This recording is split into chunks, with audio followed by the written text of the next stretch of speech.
Hi weavers, അസ്സലാമു അലൈക്കും. എല്ലാവർക്കും നമ്മുടെ ചാനലിലേക്ക് സ്വാഗതം. എല്ലാവർക്കും സുഖമാണല്ലോ അല്ലേ?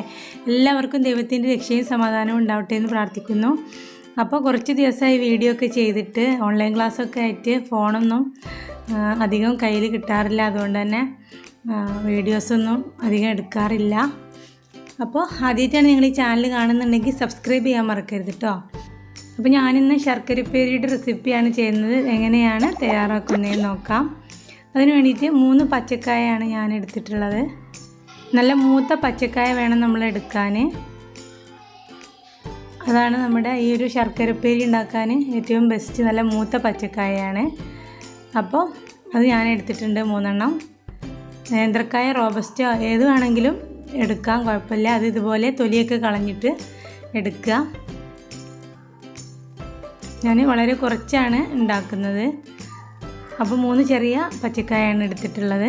അത്യാവശ്യം മൂത്തതാണെന്ന് തോന്നുന്നു കണ്ടിട്ട്. അപ്പോൾ ഇതുപോലെ തൊലിയൊക്കെ കളഞ്ഞിട്ട് എടുക്കുക. അതിനുശേഷം നമ്മൾ 1 ടീസ്പൂൺ മഞ്ഞൾ ഇട്ട് കൊടുത്തിട്ടുണ്ട് ഒരു ബൗളിലേക്ക്. അതിലേക്ക് ഇളം ചൂടുള്ള വെള്ളം ഒഴിച്ചു കൊടുക്കുക. എന്നിട്ട് അതിലേക്ക് ഈ 3 പച്ചക്കായ നമുക്ക് ഒരു 15 മിനിറ്റോളം ഒന്ന് ഇട്ട് വെക്കണം. അതിൻ്റെ കറയൊക്കെ ഉണ്ടെങ്കിൽ ഒന്ന് പോകാൻ വേണ്ടിയിട്ടാണ് നമ്മൾ ഇങ്ങനെ ചെയ്തെടുക്കുന്നത്.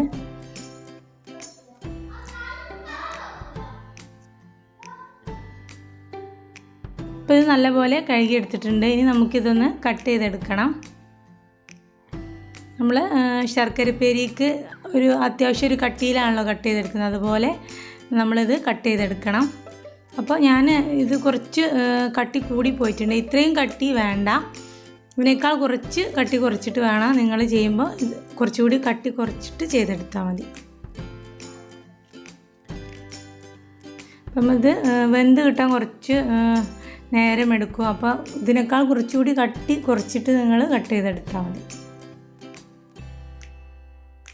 മുഴുവനായിട്ടും കട്ട് ചെയ്തെടുത്തിട്ടുണ്ട്. ഇതിപ്പോൾ കുറച്ച് കട്ടി കൂടുതലാണ്, കുറച്ചുകൂടി കനം കുറച്ചിട്ട് കട്ട് ചെയ്തെടുക്കുക. ഇനി നമുക്കിത് ഒരു പാനിൽ കുറച്ച് എണ്ണ വെച്ചിട്ട് നല്ല പോലെ ചൂടാവുമ്പോൾ ഇതിലേക്ക് ഇട്ടിട്ട് വറുത്തിട്ട് കോരിയെടുക്കാം.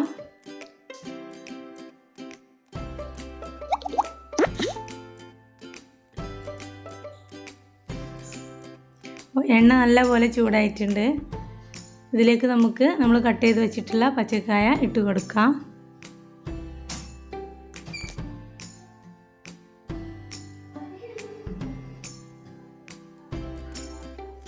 ഇപ്പോൾ പച്ചക്കായ ഞാനിത് കുറച്ച് കട്ടിയിൽ ചെയ്തെടുത്തോണ്ട് തന്നെ ഉള്ളു നല്ല പോലെ ഒന്ന് ക്രിസ്പായി വരാൻ കുറച്ച് സമയം എടുത്തു. അപ്പോൾ ഞാൻ ആദ്യം ഒന്ന് ഫ്രൈ ചെയ്തിട്ട് അത് നല്ല പോലെ തണുത്തതിന് ശേഷം ഒന്നുകൂടി ഒന്ന് ഫ്രൈ ചെയ്തെടുക്കുന്നുണ്ട്. അപ്പോൾ ഇങ്ങനെ ചെയ്തെടുക്കുമ്പം നമ്മുടെ ശർക്കരപ്പേരി നല്ല ക്രിസ്പായിട്ട് നമുക്ക് കിട്ടും. അപ്പോൾ ഇത് ഫസ്റ്റ് ഫ്രൈ ചെയ്തിട്ട് നമ്മളിത് ഫാൻ ഓണാക്കിയിട്ട് അതിന് ചുവട്ടിൽ വെച്ചിട്ട് ഒന്ന് തണുപ്പിച്ചെടുക്കുക. അപ്പോൾ ഈ ഒരു എണ്ണയിൽ തന്നെ നമുക്ക് കുറച്ച് നല്ല പോലെ തണുത്തതിന് ശേഷം ഒന്നുകൂടി ഒന്ന് ഫ്രൈ ചെയ്തെടുക്കാനുണ്ട്. അപ്പോൾ അത് കുഴപ്പമില്ല, പെട്ടെന്ന് തന്നെ നമുക്ക് രണ്ടാമത്തെ ഫ്രൈ ചെയ്യൽ പെട്ടെന്ന് തന്നെ ഫ്രൈ ആയി കിട്ടും.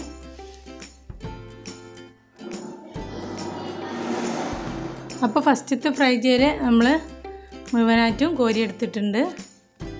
ഇത് ഒരു 3 അച്ച് ശർക്കര ഞാൻ എടുത്തിട്ടുണ്ട്. ഇത് നമുക്കൊന്ന് ഉരുക്കിയെടുക്കണം. അപ്പോൾ ഇതിലുള്ള കരടൊക്കെ ഒന്ന് പോയി കിട്ടാൻ വേണ്ടിയിട്ടാണ് നമ്മളിതൊന്ന് അലിച്ചെടുക്കുന്നത്. നമുക്കിതൊന്ന് മെൽറ്റ് ചെയ്തിട്ടെടുക്കണം. അപ്പോൾ ശർക്കര മെൽറ്റ് ചെയ്തിട്ടുണ്ട്. ഇത് നമുക്ക് മാറ്റി വെക്കാം.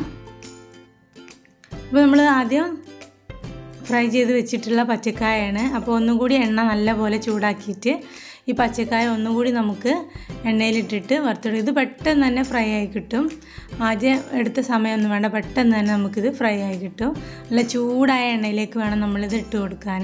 അപ്പോൾ നല്ല പോലെ നമുക്ക് ക്രിസ്പായി കിട്ടും. കളറും ഒന്ന് നല്ല പോലെ ചേഞ്ച് ആയിട്ടുണ്ടാവും.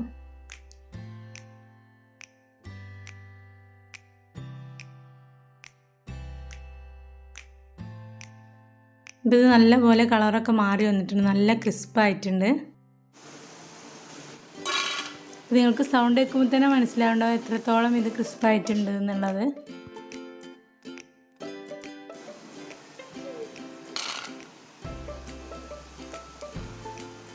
നമുക്ക് മുഴുവനും ഇതുപോലെ കോരി മാറ്റാം. ഇനി നമുക്ക് നമ്മൾ മെൽറ്റ് ചെയ്ത് വെച്ചിട്ടുള്ള ശർക്കര ഒരു പാന് വെച്ചിട്ട് നമുക്ക് സ്റ്റവ് ഓണാക്കിയിട്ട് ഇതിലേക്ക് ഒഴിച്ചു കൊടുക്കാം. അരിപ്പയിലൂടെ അരിച്ചിട്ട് വേണം ഒഴിച്ചു കൊടുക്കാൻ. എന്തെങ്കിലും അഴുക്കൊക്കെ ഉണ്ടെങ്കിൽ പോകാൻ വേണ്ടിയിട്ടാണ് നമ്മൾ അരിച്ച് ഒഴിച്ചു കൊടുക്കുന്നത്. അപ്പോൾ ഇനി നല്ലപോലെ ഒന്നും കൂടി ഒന്ന് കട്ടിയായിട്ട് വരണം. അപ്പോൾ നല്ലപോലെ മെൽറ്റായി വന്നിട്ടുണ്ട്. ഈ ഒരു ഒറ്റ നൂൽപ്പരുവം ആയി കിട്ടണം നമുക്ക്. ഒരു നൂൽപ്പരുവം ആയി കഴിഞ്ഞാൽ നമുക്ക് നമ്മൾ ഫ്രൈ ചെയ്ത് വെച്ചിട്ടുള്ള പച്ചക്കായ നമുക്ക് ഇതിലേക്ക് ചേർത്ത് കൊടുക്കാം. പച്ചക്കായ മുഴുവനായിട്ടും ചേർത്ത് കൊടുത്തിട്ട് നല്ലപോലെ ഒന്ന് ഇളക്കി കൊടുക്കുക. അപ്പോൾ ഞാനെടുത്ത ശർക്കരപ്പാനിയുടെ അളവ് കുറച്ചുകൂടി പോയിട്ടുണ്ട്. നിങ്ങളെടുക്കുമ്പോൾ കുറച്ചുകൂടി കുറച്ചിട്ട് ചേർത്ത് കൊടുത്താൽ മതി. അപ്പോൾ പെട്ടെന്ന് സെറ്റായി കിട്ടും. ഇനി നമ്മൾ ഇതിലേക്ക് മെയിനായിട്ട് ചേർത്ത് കൊടുക്കേണ്ടതാണ് ചുക്കുപൊടിയും ഏലക്കപ്പൊടിയും ജീരകപ്പൊടിയും. അപ്പോൾ ചെറിയ ജീരകത്തിൻ്റെ പൊടി, അത് ഞാൻ പഞ്ചസാര നമുക്ക് ആവശ്യമുണ്ട്. പഞ്ചസാര പൊടിച്ച് ചേർക്കുമ്പോൾ അതിൻ്റെ കൂടെ ജീരകപ്പൊടിയും കൂടി ചേർത്തിട്ടാണ് പൊടിച്ചെടുത്തിട്ടുള്ളത്. അപ്പോൾ ഇത് നമുക്ക് ഒന്നൊന്നിനോട് തൊടാതെ വിട്ട് നിൽക്കാൻ വേണ്ടിയിട്ട് നമ്മൾ പഞ്ചസാരപ്പൊടി ചേർത്ത് കൊടുക്കുന്നു. ഈ ഒരു ടൈമിൽ നമുക്കത് ചേർത്ത് കൊടുക്കാം. എന്നിട്ടൊരു പ്ലേറ്റിലേക്ക് മാറ്റി കൊടുക്കാം. അപ്പോൾ ഇതൊക്കെ മാറ്റി കൊടുത്തിട്ടുണ്ട്. അപ്പോൾ നമ്മുടെ ശർക്കര വറുത്തത് നല്ല പോലെ സെറ്റായി വന്നിട്ടുണ്ട്. ശർക്കരപ്പേരി നല്ല പോലെ സെറ്റായിട്ടുണ്ട്. അപ്പോൾ നല്ല ടേസ്റ്റ് ഉണ്ടായിരുന്നു. അത്യാവശ്യം നല്ല ഹാർഡാണ്. അടിപൊളി ടേസ്റ്റുള്ള ശർക്കര വരട്ടി ഇത് ഇവിടെ റെഡി ആയിട്ടുണ്ട്. അപ്പോൾ എല്ലാവരും ഒന്ന് ഉണ്ടാക്കി നോക്കുക. വീഡിയോ ഇഷ്ടമായിട്ടുണ്ടെങ്കിൽ ലൈക്ക് ചെയ്യാനും ഷെയർ ചെയ്യാനും സബ്സ്ക്രൈബ് ചെയ്യാനും മറക്കരുത് കേട്ടോ. തൊട്ടടുത്ത ബെല്ലൈക്കൺ എനേബിൾ ചെയ്യണം. അപ്പോൾ അതിൽ ഓൾ എന്നൊരു ഓപ്ഷൻ കാണും, അതിൽ ക്ലിക്ക് ചെയ്യണം കേട്ടോ. അപ്പോൾ അടുത്ത് തന്നെ നല്ലൊരു വീഡിയോയുമായിട്ട് കാണുന്നത് വരെ ബൈ.